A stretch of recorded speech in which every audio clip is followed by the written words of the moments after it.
देखेंगे, आगे बढ़कर देखेंगे। हालांकि मैं आपको थोड़ा सा बताना चाहूंगा कि कल कैसे हमने कहां से किस क्वेश्चन को कंप्लीट किया था, एक बार समझने की कोशिश करना। मैं अगर आपको एक क्वेश्चन यहां पर दूं, मैं अगर आपसे कहूं कि मानकर चलो एक डाइस की दो, एक ही डाइस की दो स्थितियां दी गई हैं, यहाँ पर 3 है, यहाँ 4 है, यहाँ 2 है, यहाँ 2 है, यहाँ 5 है और यहाँ पर 1 है। मेरे प्यारे साथी अगर सुनो ध्यान से, मैं आपको वो स्थिति बता रहा हूं जब कॉमन के ही अपोजिट पूछे, जब कॉमन के ही अपोजिट पूछे। जैसे इन दोनों स्थितियों में कॉमन कौन है, तो कॉमन 2 है। अगर मैं आपसे कहूं कि 2 के विपरीत क्या होगा, हमेशा ध्यान रखना जब कभी भी 2 के ही विपरीत पूछता है मेरे प्यारे गुड्डा, इस नियम को हम लोग हमेशा जो बोलते हैं वो बोलते हैं निकटतम का नियम, एडजेसेंट रूल, निकटतम का नियम बोलते हैं। मैं आप लोगों को 3 नियम यहाँ बोर्ड पर बता रहा हूं डायरेक्ट, और आपका कोई भी क्वेश्चन डाइस का जिंदगी में भी गलत हो जाए तो तुम मुझे बता दिया भैया यहाँ गलती हुई है।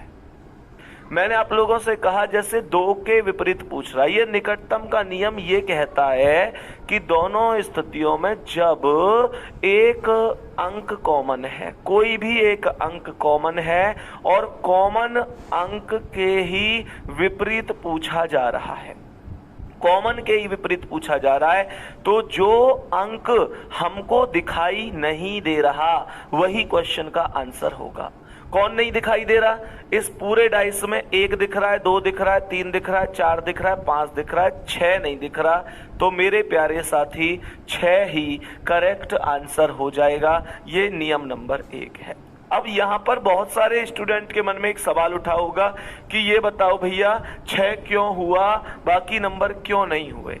तो मुझे एक बात बताओ, 2 के विपरीत कौन कौन हो सकता था, पॉसिबिलिटी में चेक करो।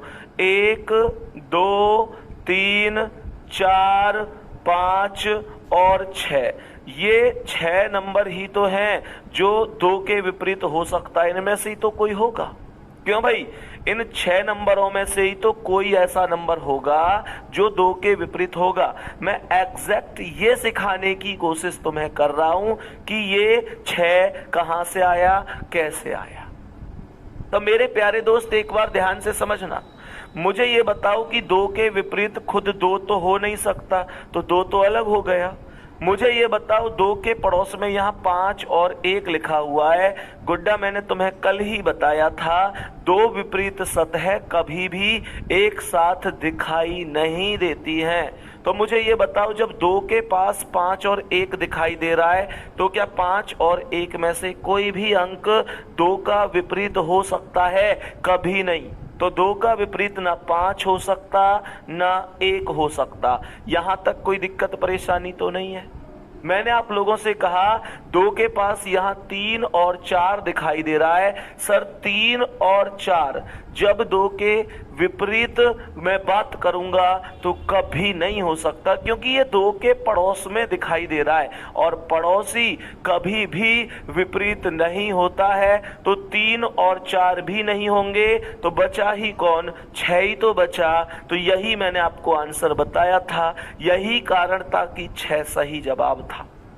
यहां तक बता दो एक बार मामला ओके है कि नहीं, फिर मैं आगे नेक्स्ट कॉन्सेप्ट पर बढ़ूंगा, बेहतरीन तरीके से आगे की चीजों पर चलूंगा।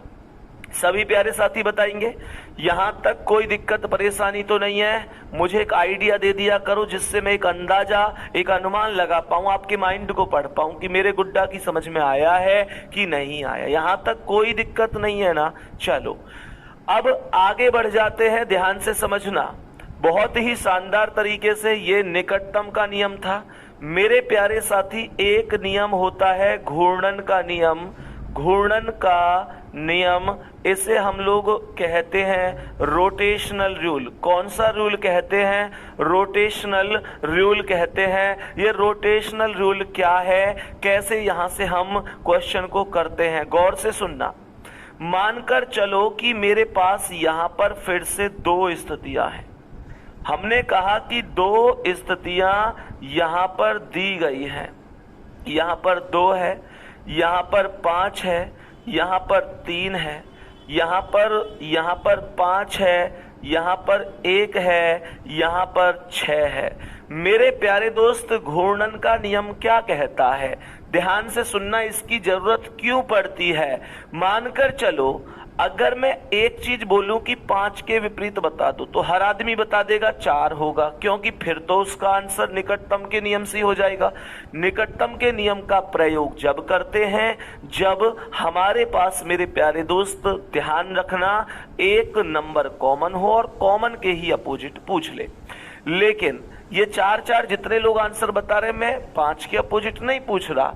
मैं घूर्णन के नियम से तुम्हें यह समझाना चाहता हूं कि किसी चीज के भी अपोजिट पूछे, जिसके भी अपोजिट पूछे, आप आराम से आंसर बता सकते हो। कैसे साथी? सुनो गौर से। यहां पर अगर मैं इन दोनों डाइस की बात करूं तो ध्यान से सुनना कैसे करते हैं। सबसे पहले ये देखो, इसमें और इसमें कॉमन कौन है? तो इसमें 5 है और इसमें भी 5 है। मेरे प्यारे दोस्त, जो कॉमन नंबर होता है, गौर से सुनना गुड्डा, जो कॉमन नंबर होता है उसे ऊपर और नीचे लिख लिया जाता है। 5 कॉमन था तो लिख लिया। पहले वाले डाइस को कॉमन नंबर से घड़ी की दिशा में घुमा देंगे। 5 से घुमाया तो 3 आया, 3 से घुमाया तो 2 आया। घड़ी ऐसे ही चलती है, जाते जाते कल बता के भी गया था। ये 5 से 3 और 3 से 2 आया, तो मैंने कहा 5 से 3 लिख दिया, 3 से 2 लिख दिया। यहां पर भी 5 से चला तो 1 आया घड़ी की दिशा में, और 1 से चला तो 6, 5 से 1, 1 से 6। अब 5 के सामने 5 तो हो नहीं सकता, क्योंकि मैंने कल भी कहा था नंबर कभी भी रिपीट नहीं होता है। नंबर कभी भी रिपीट नहीं होता है। तो मेरे प्यारे दोस्त, 5 के अपोजिट 5 नहीं होगा, 4 होगा। क्या ये बात हमें समझ में आ रही है? मेरे सभी प्यारे साथी बताएंगे क्या ये बात हमें समझ में आ रही है? इसके जस्ट सामने वही नंबर लिखा जाता है जो अभी तक दोनों स्थितियों में से गायब है। मेरे प्यारे गुड्डा, तो हमने क्या कहा? किसी का भी अपोजिट पूछ ले, अब कोई फर्क नहीं पड़ता। जिसका अपोजिट पूछे उसका पूछ लो भैया, कोई फर्क नहीं पड़ता। 5 का पूछेगा 4 होगा, 3 का पूछेगा 1 होगा, 2 का पूछेगा 6 होगा, और अगर 2 का 6 है तो 6 का 2 होगा। गुड्डा, ये नियम इस स्थिति में लगाया जाता है। अब तुमने एक चीज देखी होगी कि डाइस की संख्या कभी कभी ऐसा होता है कि 2 से ज्यादा डाइस पेपर में एक ही क्वेश्चन के अंदर आ जाते हैं। जैसे 3 डाइस आ गए, 4 डाइस आ गए, और तुमको क्या लगे? तुम्हें यूं लगे कि रहे भैया अगर 3-4 डाइस आ गए तो सवाल कैड़ा हो जाएगा, कठिन हो जाएगा। 2 पे आसान है, 3 पे कठिन है, 4 पे और कठिन है, 5 पे बहुत ही बवाल है, 6 पे बहुत बवाल है।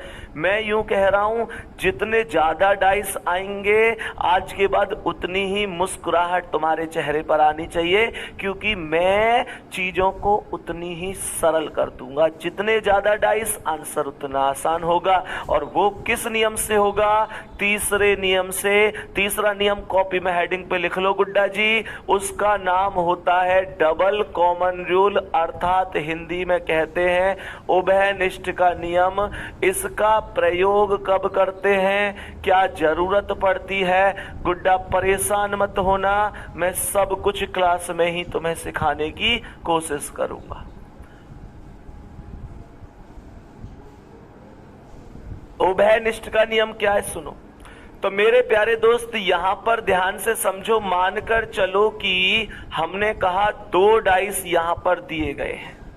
मेरे प्यारे दोस्त, 2 डाइस दिए गए हैं। यहां पर लिखा हुआ है 4, यहां पर 1, यहां पर 3, यहां 3, यहां 4, यहां 5 लिखा हुआ है। और क्वेश्चन पूछता है कि 5 के विपरीत क्या होगा।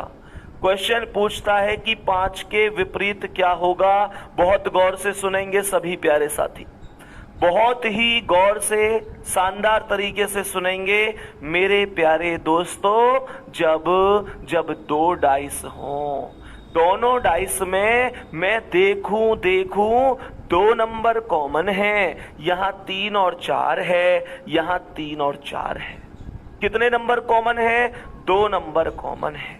जब 2 नंबर कॉमन होंगे तो हमेशा इस बात का ध्यान रखना कि मेरे प्यारे साथी, जो 5 के विपरीत पूछ रहा है ना, ये देखो 5 के पास कौन है, तो ये 5 के पास 3 और 4 है, और यहां भी 3 और 4 है। डाइस में उभयनिष्ठ का नियम ये कहता है कि जब 2 डाइस हो और 2 नंबर कॉमन हो तो दोनों कॉमन नंबर को आपस में एक दूसरे से विभाजित कर दिया जाता है, और जो बचा हुआ नंबर होगा वो एक दूसरे के विपरीत होगा। क्या ये बात मैं समझ पा रहा हूं? थम्स अप करके बताओ, क्या मैं समझ पा रहा हूं कि 3 4 से 3 4 खत्म, ये 5 है, ये 1 है, तो 5 के विपरीत 1 ही होगा। क्या मैं बढ़िया तरीके से समझ गया हूं इन बातों को? एक बार सभी गुड्डा और गुड़िया, मेरे जितने भी प्यारे बहन भाई हैं, बेहतरीन तरीके से बता दो। बच्चे मेहनत कर लो जबरदस्त तरीके से। अगस्त में वैकेंसी आनी है, टाइम भरपूर है, लेकिन इतना भी नहीं है कि आप इसे मौज मस्ती में गुजार दें। मैंने कहा कि आप लोग एकदम शांत होकर पढ़ाई करते रहो। दुनिया को इस बात का अंदाजा भी मत होने दो कि तुम्हारे अंदर तूफान चल रहा है, तुम्हारे खानदान में एक सरकारी नौकरी का चिराग जलने वाला है। दुनिया को बताने की कोई जरूरत नहीं है, कोई हल्ला मचाने की जरूरत नहीं कि देखो मैं तैयारी कर रहा हूं। हमेशा एक बात ध्यान रखेंगे मेरे प्यारे साथी, इस बात का ध्यान रखेंगे कि अभी शांत रहकर तैयारी करो। जिस दिन सफलता मिलेगी शोर अपने आप मच जाएगा।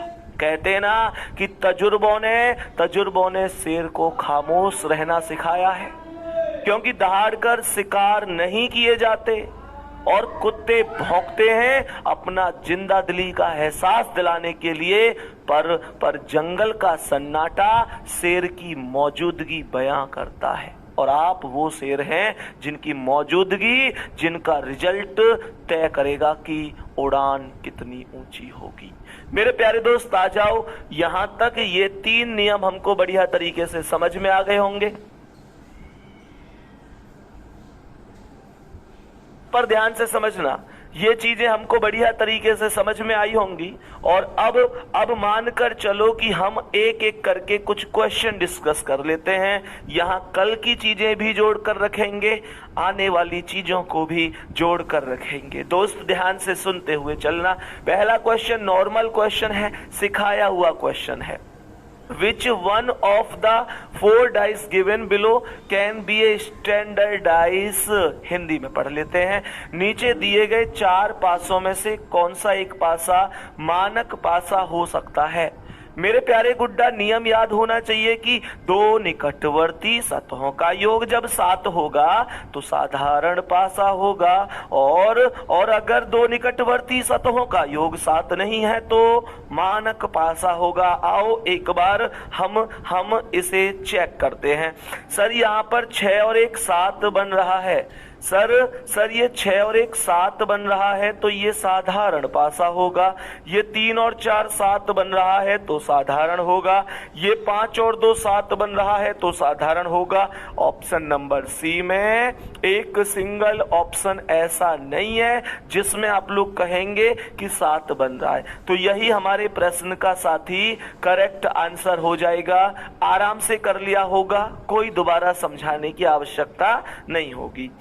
जैसे यूं पूछ सकता है कौन मानक पासा है, ऐसे ही सेम ये पूछ सकता है कौन मानक पासा नहीं है। मानक पासा नहीं है इस बात का अर्थ क्या है? मानक पासा नहीं है इसका अर्थ है सामान्य पासा है। आओ एक बार समझने की कोशिश करेंगे सभी मेरे प्यारे दोस्त। कह रहा है which one of the dice given below can not be a standard dice. कौन सा पासा मानक पासा नहीं हो सकता? मेरे प्यारे दोस्त वो पासा मानक नहीं हो सकता जिसमें दो निकटवर्ती सतहों का योग 7 बन रहा होगा, क्योंकि दो निकटवर्ती सतहों का योग तो हमेशा किसमें 7 बनता है? साधारण पासे में बनता है साथी। तो ये 3 और 4 7 डी ऑप्शन में बन रहा है और डी ऑप्शन साधारण होगा। यही क्वेश्चन का आंसर होगा। बेसिक सी बात है। मेरे बताने का अर्थ था कि क्वेश्चन आएगा पेपर में तो इस प्रकार से आएगा। कल जितनी थ्योरी कराई, जितने क्वेश्चन कराए, वहां से क्वेश्चन कैसे बन सकता है, कैसे एग्जामिनर क्वेश्चन पुट कर सकता है, वो भी तो आपको पता होना चाहिए, वो भी तो आपको आना चाहिए। हाँ या ना? कोई दिक्कत परेशानी? चलो भाई नेक्स्ट क्वेश्चन पे बढ़ जाते हैं। अब इस क्वेश्चन को गौर से सुनो। Which surface will be opposite to surface 5। सतह 5 के विपरीत कौन सी सतह होगी? 5 नंबर के विपरीत पूछ रहा है और डाइस कितना दिया है? केवल 1 दिया है। केवल 1 डाइस देकर हमसे ये पूछा गया है कि बता दो कौन सा नंबर 5 के विपरीत होगा। मैंने क्या कहा था कल? सबसे पहले ये चेक करो कि दिया हुआ पासा साधारण है या मानक है। चेक करेंगे मेरे साथ सभी मेरे प्यारे साथी। 4 और 5 9, 5 और 6 11, 6 और 4 10। क्या कहीं भी 7 आया? क्या कहीं भी 7 आया? 2 का योगफल क्या तुम्हारी आंखों को कोई सी भी 2 पड़ोसी सतहों का योगफल 7 दिखाई दिया? ना गुड्डा ना, नहीं दिखाई दिया तो डिक्लेयर कर दो ये कैसा पासा है। कमेंट में लिखो जल्दी से, कमेंट में लिखो ये कैसा पासा है? ये मानक पासा है। और मानक पासे की कल परिभाषा पढ़ी थी तो क्या पता चला था? मानक पासे में भैया सभी विपरीत सतहों का योगफल 7 होता है। मानक पासे में सभी विपरीत सतहों का योगफल 7 होता है। भैया अगर 7 होगा तो 5 के विपरीत कितना लिख दूं? अरे 5 में कितना जोड़ दूं जो 7 बन जाए? 5 में कितना जोड़ दूं जो 7 बन जाए? 2 जोड़ दो। क्या बोला? 2 जोड़ दो। तो 5 में जैसे ही 2 जोड़ दिया तो आंसर कितना आ जाएगा? 7 आ जाएगा। मतलब आंसर 2 आएगा। योगफल 5 और 2 7 होगा। तो 5 के विपरीत 2। 3 का विपरीत पूछता तो 4 होता। 1 का पूछता तो 6 होता। कोई दिक्कत ना है, बहुत आसान है चीजें। जिस दिन डाइस खत्म होगा तो मैं विश्वास दिलाता हूं अगर एसएससी जीडी के ही बैच से, एसएससी जीडी की ही रीजनिंग से अगर मैं तुम पे एसएससी सीजीएल और सीपीओ तक का कॉन्सेप्ट ना सिखा दूं फिर मेरे पढ़ाने का फायदा नहीं है।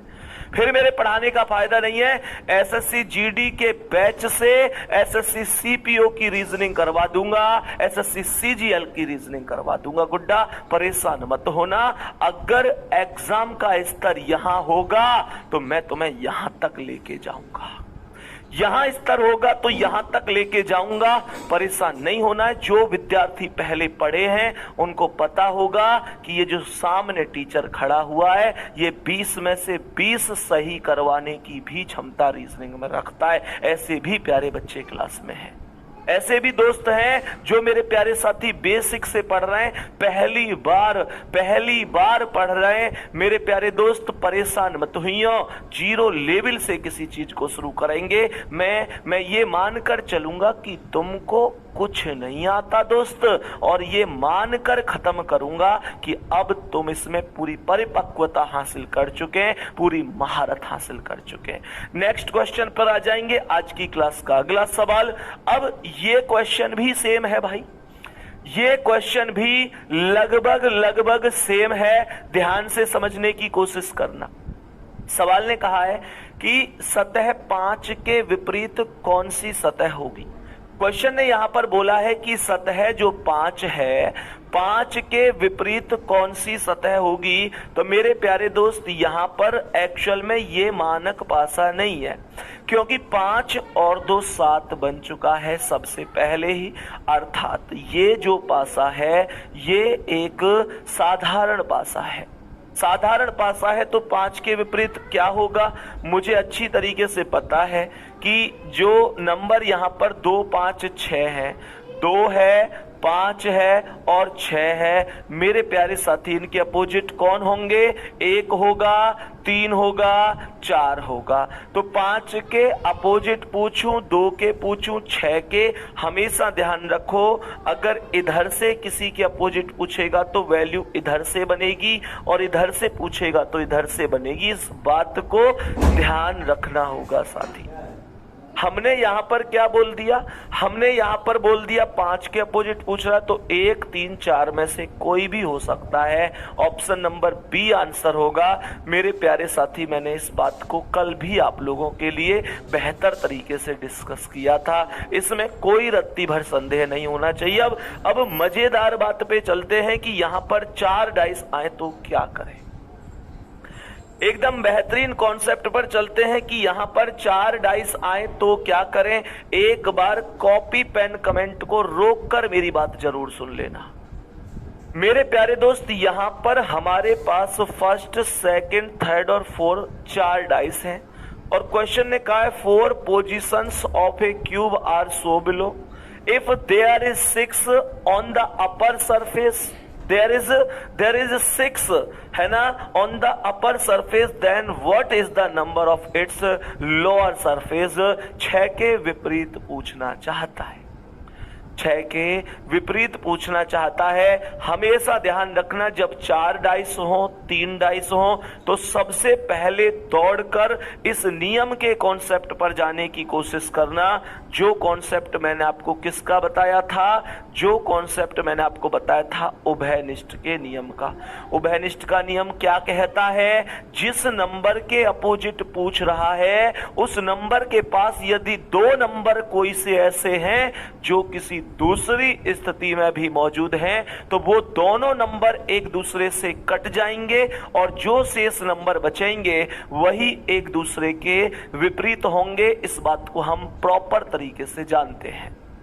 अब गौर से सुनो, मानकर चलो मैं इसी कॉन्सेप्ट पर इसी हिसाब से क्वेश्चन को करूं, तो मैं क्या कहूंगा, मैं कहूंगा 6 के विपरीत पूछ रहा है।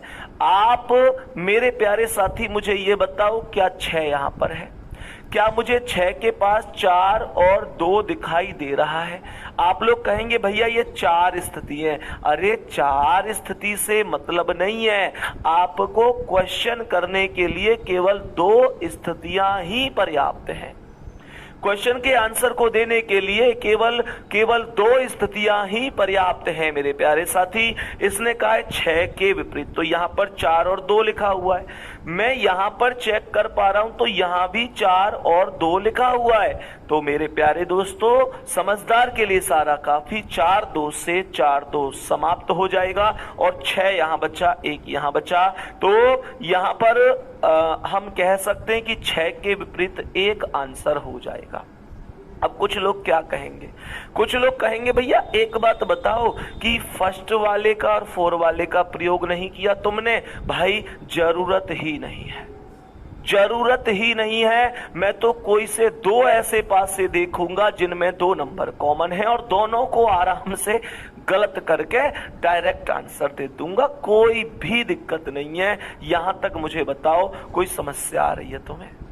आगे बढ़ूं, अब की बार खुद करोगे क्वेश्चन को? जल्दी बताओ, क्या अगले क्वेश्चन का आंसर खुद कर दोगे?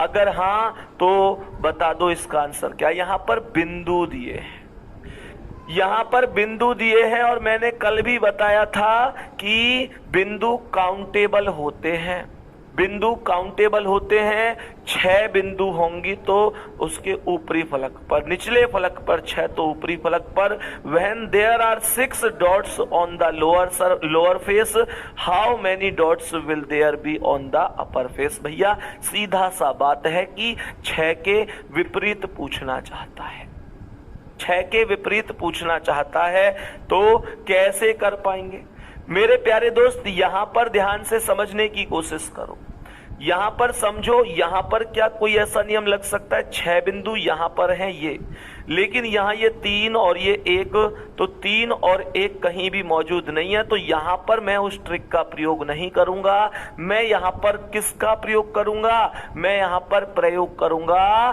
घूर्णन नियम का, रोटेशनल रूल का। कैसे करूंगा सुनो भाई, ये टोटल ऐसे बता दो कि ये टोटल कितने? 6, तो क्या ये 6 हो गया? ये मैं यहां पर 6 नंबर इसे मान सकता हूं, कोई दिक्कत? ये 3 है तो क्या मैं इसे 3 नंबर मान सकता हूं? 3 नंबर। ये 1 है तो 1 नंबर हो गया, ये 1 है तो 1 नंबर हो गया, ये 2 है तो 2 नंबर हो गया, सही है, 2 नंबर। ये 4 है तो 4 नंबर हो गया, 4 नंबर। ये 3 है तो 3 हो गया, 3 लिख दिया, समझते चलना। ये 5 बिंदु हैं, ये 5 बिंदु हैं तो 5 हो गए। ये 2 बिंदु हैं, ये 2 बिंदु हैं तो 2 हो गए। यहां तक कोई दिक्कत नहीं। अब सुनो ध्यान से, अब मुझे एक बात बताओ, मैं एक छोटी सी बात पूछना चाहता हूं। 6 के विपरीत पूछा, इन 3 में से, इन तीनों डाइस में से कोई से 2 डाइस, कोई से भी 2 जो तुम्हारा मन करे, ऐसे ढूंढो जिनमें 1 नंबर कॉमन है, कोई से भी 2। तो मेरे प्यारे दोस्त, अगर मैं इनमें ढूंढूं तो पहले और दूसरे में चेक करूं तो यहां पर क्या बोलेंगे मेरे प्यारे साथी? पहले और दूसरे में यहां पर ये कौन कॉमन है? 3 6 1 2 1 4। तो जो कॉमन है वो 1 कॉमन है, वो 1 कॉमन है। तो करना क्या है? जो 1 कॉमन है ना, उसे ऊपर और नीचे नोट कर लेंगे। इस 1 को ऊपर और नीचे नोट कर लेंगे और घुमाएंगे घड़ी की दिशा में। कैसे?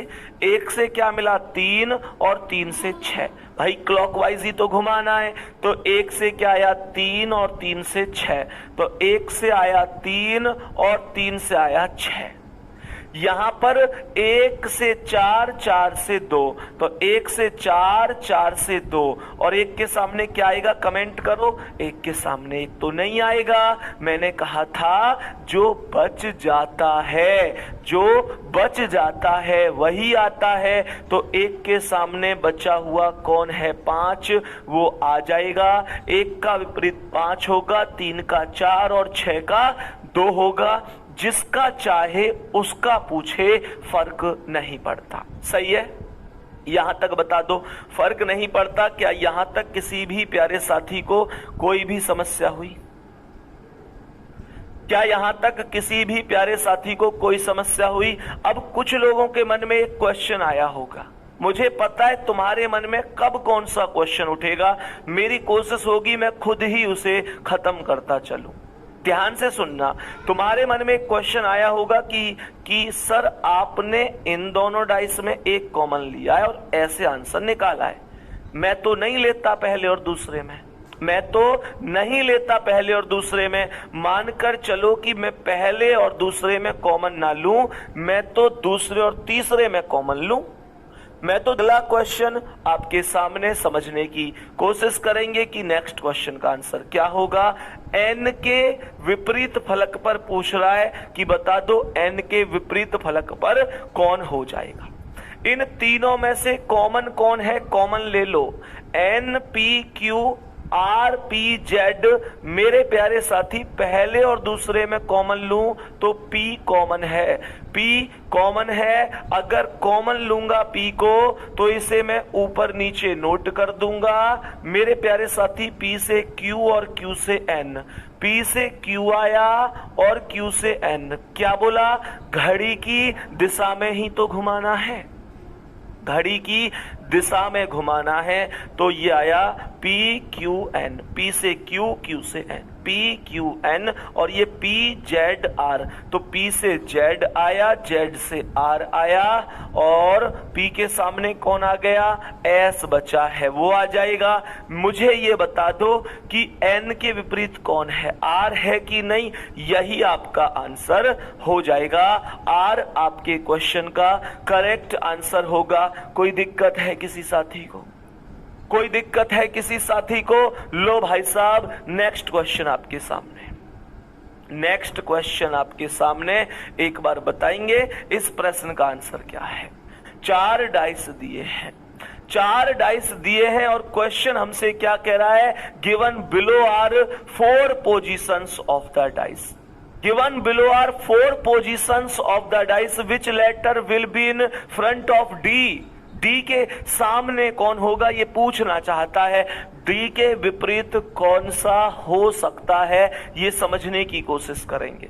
मेरे प्यारे साथी, अगर डी के विपरीत पूछ रहा है कौन होगा, तो डी के पास सी और ई लिखा हुआ है, डी के पास सी और ई लिखा हुआ है, और सी और ई तो यहां पर भी लिखा हुआ है। जब सी और ई यहां भी है और यहां भी है, तो डी यहां पर बचा, ए यहां पर बचा, तो डी के विपरीत ए हो जाएगा। डी का विपरीत क्या है, ए है। हंसते हंसते खेलते खेलते डाइस खत्म होना चाहिए। ए आंसर आ रहा है। कितने लोगों का करेक्ट है और कितने लोगों का आंसर एकदम ओके समझ में आ चुका है कि भैया कोई दिक्कत नहीं है? तो भाई डी के विपरीत कौन होगा?